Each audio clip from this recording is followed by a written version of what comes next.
Hello, welcome back to another episode of Initial Impressions. My name is Kayli Pommering and I'll be your host today. Initial Impressions is a podcast dedicated to helping you feel more at peace.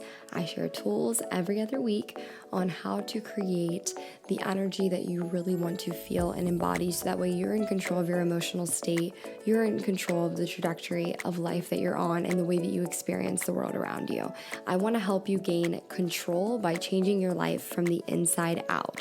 And in today's episode, we're going to be doing that by talking about decision fatigue, what it is, how to get rid of it. Decision fatigue is something that is overlooked a lot, and oftentimes, we're told, be careful how you spend your time, be careful how you spend your money, but what about how we spend our energy?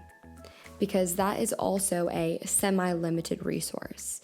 And while energy can be created, there also needs to be a better delegation of the energy that we do have currently.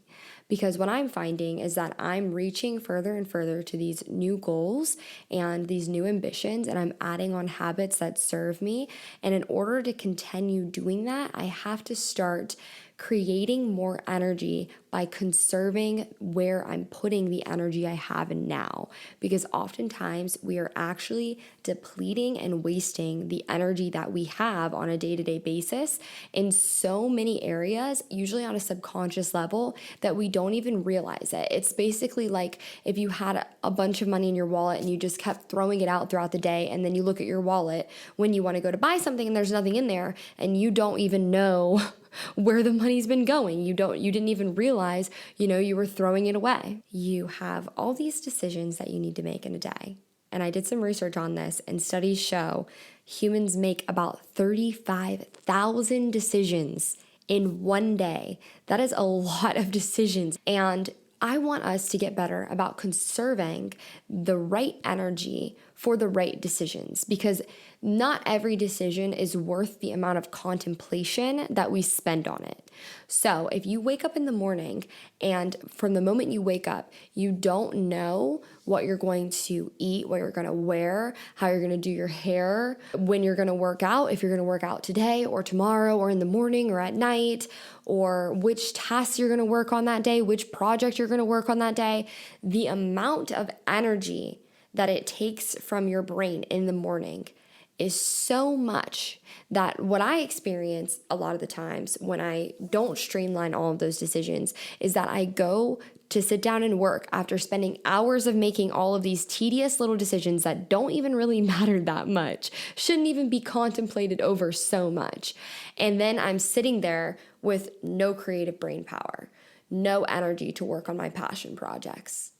And that doesn't serve us. We have things that we need to do, and we only have so much time in the day we can do them. So the better we can get at conserving and redelegating our energy towards the decisions that deserve to be prioritized, the more energy you're going to feel like you have. Maybe it's unrealistic for you to get more hours of sleep right now in your day. Maybe it's unrealistic for you to delegate more time to your passion project. So what we're going to do instead is actually take away all of these decisions, streamline them, that are wasting away your energy, so that way you can use it on the things that really matter to you. When I looked up on Google what decision fatigue was, it says, the idea that after making many decisions, your ability to make more and more decisions over the course of a day becomes worse. The more decisions you have to make, the more fatigue you develop, and the more difficult it can become. Now, if you're an indecisive person like me, then this kind of like 10 folds, okay? Because if I am sitting here like, what do I want to eat? It'll literally take me probably like 30 minutes to decide what I'm going to eat. And it is not a decision that is even going to matter tomorrow. If I just pick a place and go, I would save myself so much brain power. But my brain doesn't tend to work that way. If I'm presented with a bunch of options for a decision that I want to make, or rather need to make in this moment, I'll find myself feeling very stagnant and uncertain. Whereas when I plan things, it's typically easier for me to make streamlined, faster decisions. So, for example, talking about eating. What am I going to eat today?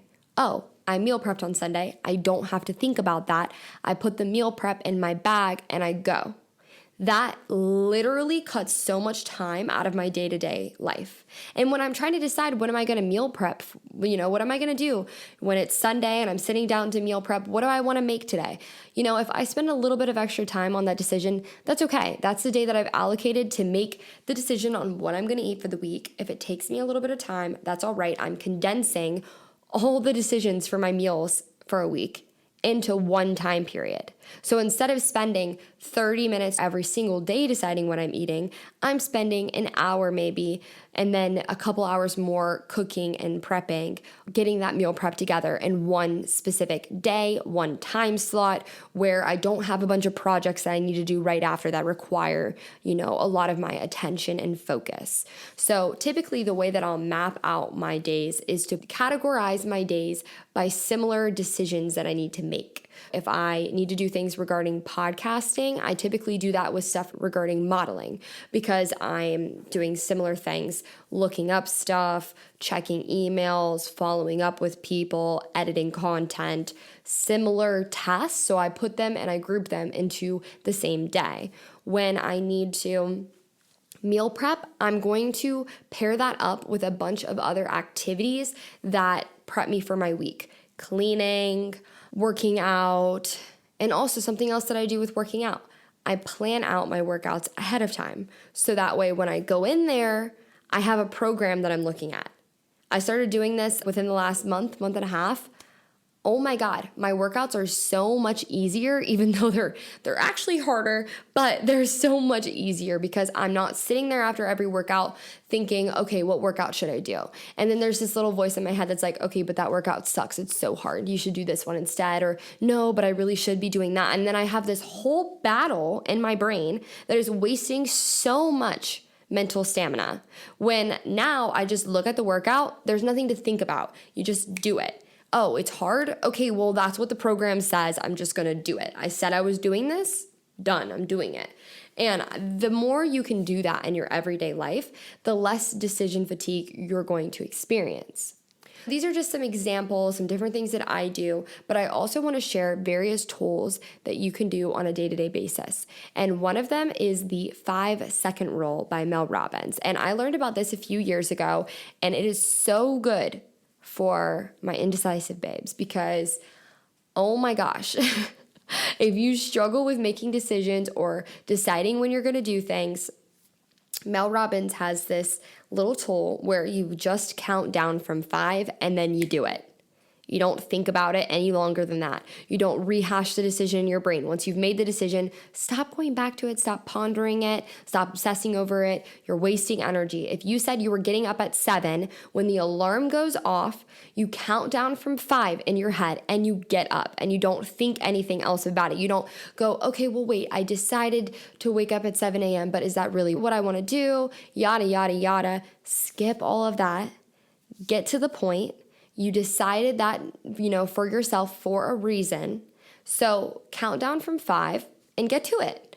And I feel like that really helps a lot of the time for me. Sometimes if there's a decision I need to make, I'm just like, okay, I need to just keep things going. The less that I, put all of this back and forth between every decision that I've already made and need to make, the faster my life goes, the more energy that I have.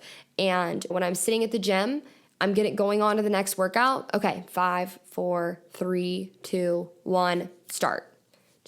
Just, get it going. Because a lot of the times we get this thing called decision paralysis. There's this old philosophical experiment called Buridan's ass. And this is basically a perfect example of how we can get into this state of paralysis when we can't make a decision. And that's where if you have a donkey that is equally hungry and equally thirsty, and you set him equal distance from a pile of hay and water, the donkey will not know which one to go to first because it's equally hungry and thirsty. And in the midst of that decision, the donkey ends up dying because it doesn't come to a choice fast enough. And that happens to a lot of us. It happens to our dreams, to our goals, and we are wasting time not knowing when to start and obsessing over what decision to make. Progress is always better than perfection. So do not let yourself get into this point where you just can't decide and you go back and forth and you battle with yourself and waste all your stamina.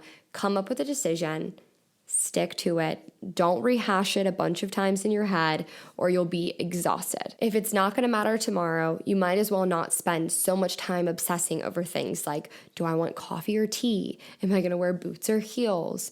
Red lip or pink lip? Don't obsess over these decisions. What am I going to wear? Set your outfit out the day before. I do that so often when I have to go to work because I do not want to exhaust my morning. I want to have time in my morning spent for me doing my morning routine, meditating, taking a second for myself. And if I have to spend time deciding what I'm going to wear and being indecisive about it, that just honestly adds more to my morning than I need. I would rather be able to focus more energy onto myself first thing in the morning, cultivating the energy that I want to have, and then going from there and making the more important decisions, the ones that I need to focus on. We give ourselves so many choices. Start narrowing things down from the beginning. You don't need to have a million options. Usually it's better to just get started. If there's a better software that you're supposed to be using, make the switch later. Just get started. Figure out what you need to do for today, for right now. What's the next logical step, and focus on that. I feel like a good rule of thumb, if you can help it, is to make your most important decisions in the beginning of the day. And if you can't do that, then at least try not to put any tedious, annoying, kind of unnecessary decisions before the time that you work on your passion project. Know what you're going to do. And a lot of that can be resolved through routines. If you have a routine for your morning, you know when you wake up, this is what I know. As soon as I wake up, I'm going to meditate. That's just what I do. I open my eyes, I open my little music app, I click the meditation I want to listen to, I put my headphones on. I don't have to think about it. I don't have to decide to do it. It's an autopilot decision. Then I get up, I brush my teeth, make my bed. I have the routine. So I do these things in that order, and then there's no decisions to be made. You're just doing what needs to be done, and you have way more energy because of that. And so I also avoid looking at my phone. I avoid looking at messages from people or DMs or emails. If they're anything work related, especially, try to wait until after you have already made those important decisions for your day. If I have to work on a podcast, I try to conserve my energy as best as possible all the time before that. Even if I don't do it first thing in the morning, I want to make sure that I'm making no tedious, difficult decisions throughout the day, and that when I go to plan and research for my podcast, I'm doing it with a full tank of gas and on my brain. I want to be able to put my whole heart into what I'm working on and what matters to me. And I do that by establishing my routines, streamlining decisions, and creating boundaries around the conversations that I have and when I have them and who I surround myself with. And I feel like that is really embodied in waiting to check my DMs, messages, and emails, because they sometimes will present problems to you in the morning, and that can affect your energy and your focus. And, it's really important to get a rhythm, kind of like a snowball effect. You can do that with good energy. So in the morning, if you get this snowball effect of gratitude, peace, ease, flow, being in alignment, then that just kind of perpetuates. And even if you run over a pebble, it's not going to stop your roll. But if you're in the very beginning and the snowball is just barely rolling and a pebble hits it, it's going to stop it. It's not going to move any further. If there's a little rock right in front of it, it's going to get in the way. But once you've got that momentum going at the start of your day, that snowball is not going to stop for a rock. It's just not gonna. It's going to keep on going. It might even bring the rock with it. However it goes, though, you have way better odds of keeping the momentum of good energy going if you really establish it and protect it in the morning by streamlining your decisions and your routines and cultivating a very specific energy that's protected, because it's also, I think, better to block things in segments together. So I'll wait and I'll check my DMs and my emails typically at the same time, all at once. And I feel like that makes it easier. It condenses all of it, because it can also seem kind of overwhelming, like, oh my God, I have to keep up with all of these emails. If you try to keep up with all of them as they come, it's going to be a little exhausting. If you don't have any routine, you're going to be scared to ever even open them. So if you just know, I'm going to check this later today, this is the time I have segmented to do this after I've already finished this project that I need my brain power most for, and look at those things afterwards. Use your leftover brain power on these tedious decisions. Let the most of your brain power, the most productive part of you, go towards the things that you're most passionate about, that you need to see the most results from, that you're excited to see the most results from. This also kind of ties into avoiding distractions. That's also something that helps a lot with decision fatigue. When we expose our brain to all these different distractions while we're trying to focus on something important, we're constantly having to decide what we're going to focus on.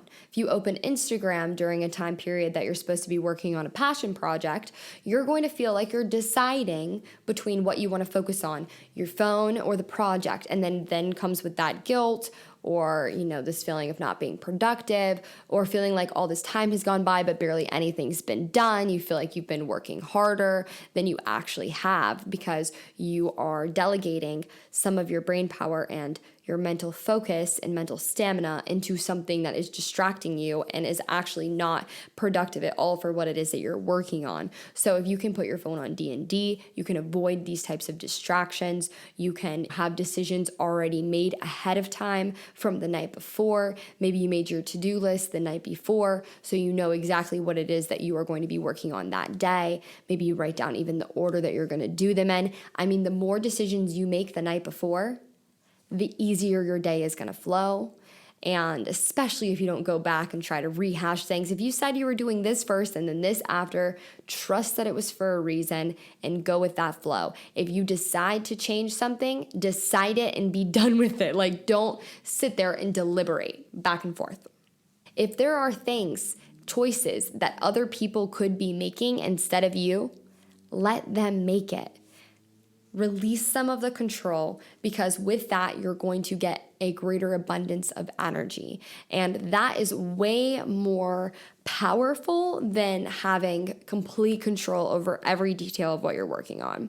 So these are my tips for how to avoid decision fatigue and the burnout that typically comes with it. It is something that haunts many of us, even if we're not even realizing that it's something that's actively going on.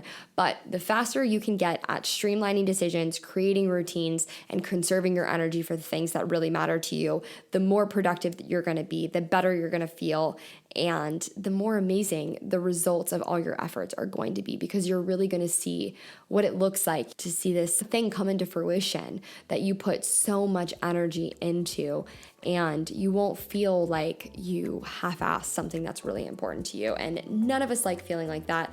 We want to show up as our best selves, especially if you're here listening to this podcast today. That is because you care about showing up as the best version of yourself. And I love that so much for you. I hope every single time that you listen to one of these episodes, you feel like you gain a new perspective, a new opportunity for growth, a new tool for you to experiment. All of these tools that I share on this podcast from today, from all my episodes, they're not going to work for every single person. But the point is to try things on, experiment with it for a little bit. Try meal prepping. Maybe meal prepping won't be for you, but maybe meal planning will. Maybe buying all the groceries for each meal for the week and knowing what day you're going to cook them on is still streamlining that decision. So, change things as you will to make it fit your life. It doesn't have to be exactly how I said it or how somebody else said it, and it's okay if the things that I share don't work and that some of them do. But try them on, give them an opportunity. And if you like the way it feels when you're living in that flow, then continue it, perpetuate it as long as it makes sense for you. So, as always, I hope that you are leaving more at peace than you came. If you enjoyed this podcast, please like it, subscribe to the channel, and share it with somebody that you think it would benefit. Thank you again.